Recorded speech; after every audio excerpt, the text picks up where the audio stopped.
Students, yesterday we have seen about using the Kirchhoff's lump rule and junction rule, how we can apply that lump and junction rule for different conditions, and based on that how can we derive the different equations. So based on the same conditions we have now onwards we have Wheaton bridge, meter bridge, and the third one is a potentiometer to find the resistance in a given circuit. So today we will see about the Wheaton bridge and how we can find the value of a unknown resistance for a given Wheaton bridge.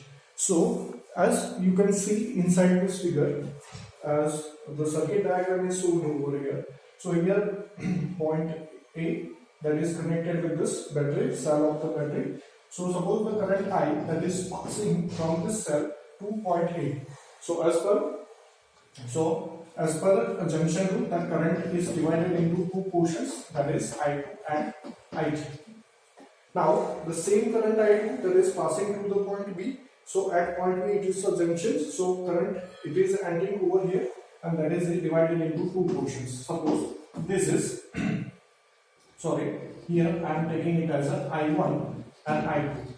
I1, I2, this is, suppose I am taking it as a I4, this is I5, and this is I3. Means, as per junction rule, current from the cell of the battery that will enter at point A, at the junction A, that is divided into I1 and I2. So I is equal to I1 plus I2. Here again we have our junctions. So at the junction, this current I1 that is divided into I4 and I5. Same way, here current I2 is coming over here, and same way current I5 that is coming over here. So here total current will be the I5, I3 plus I5.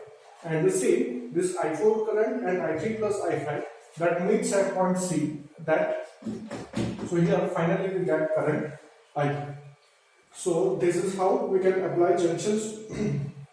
Junction rule, Kirchhoff's junction rule for indicating the different currents from the different junction point. Okay. Now Wheaton bridge circuit. So Wheaton bridge circuit that is used for finding the value of unknown resistance. Here in this circuit, four resistances R1, I2, R3, and R4 are given. So to find the value of any unknown resistance, a Wheaton bridge circuit is used. So in Wheaton bridge circuit, this point A and point C both are connected with the battery. So it is known as a battery arm. While point B and point D both are connected with this galvanometer. This is a galvanometer that is used for measuring the current which is passing through this point B and D. So A and C both are connected with the cell of the battery. So that is known as a battery arm. While B and D both are connected with this galvanometer. So that is known as a galvanometer arm. So here, in case of Wheaton bridge, the values of resistance R1 and I2 both are kept fixed, and we vary the value of this resistance R3 in such a way that this galvanometer will show the reading I is equal to 0. Means current I5, value of I5 is equal to 0. So the point where I5 is equal to 0, so at that point whatever resistance is obtained over here, that we can find out. Okay. So this is how we can find the value of unknown resistance by keeping two different resistance fixed and by varying a known resistance or a standard resistance. Okay. So this is how the procedure for finding the values of resistances is implemented in a practical way.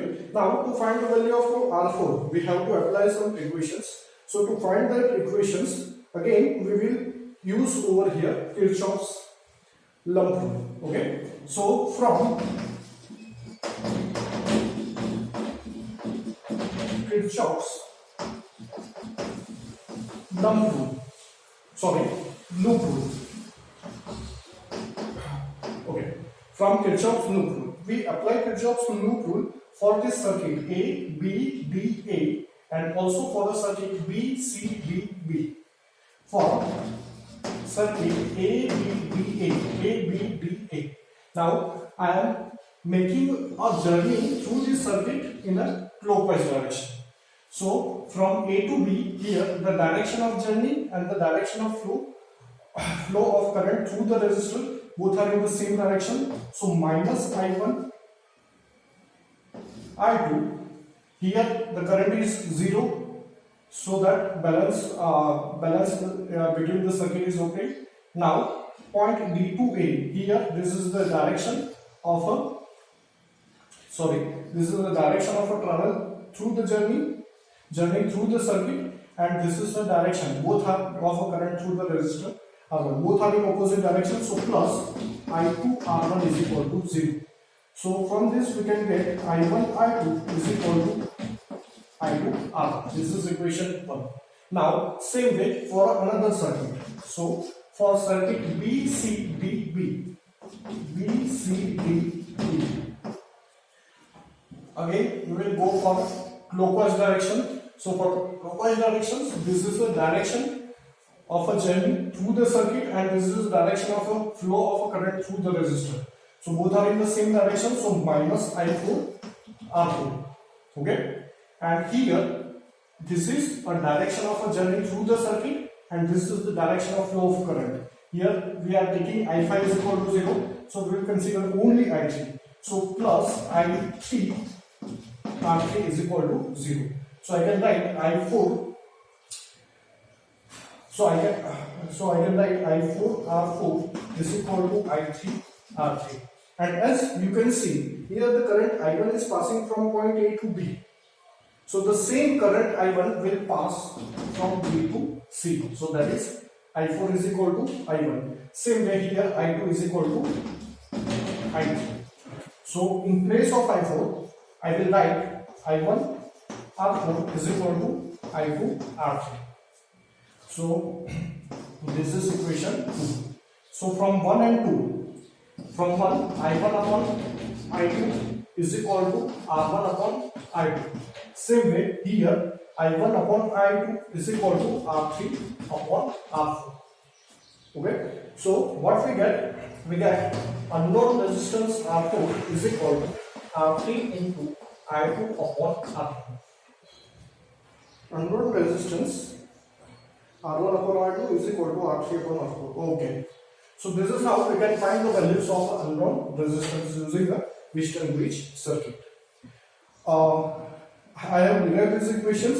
How these equations have been derived, you can only understand if you have gone through the concept of understanding how the Kirchhoff's loop rule and its sign conventions are implemented for different circuits. Then only you can understand how these equations can. Otherwise, it will be difficult for you then how this equation is derived. So just if you are not understanding, just go through that videos, or you can WhatsApp me if you are facing any difficulty.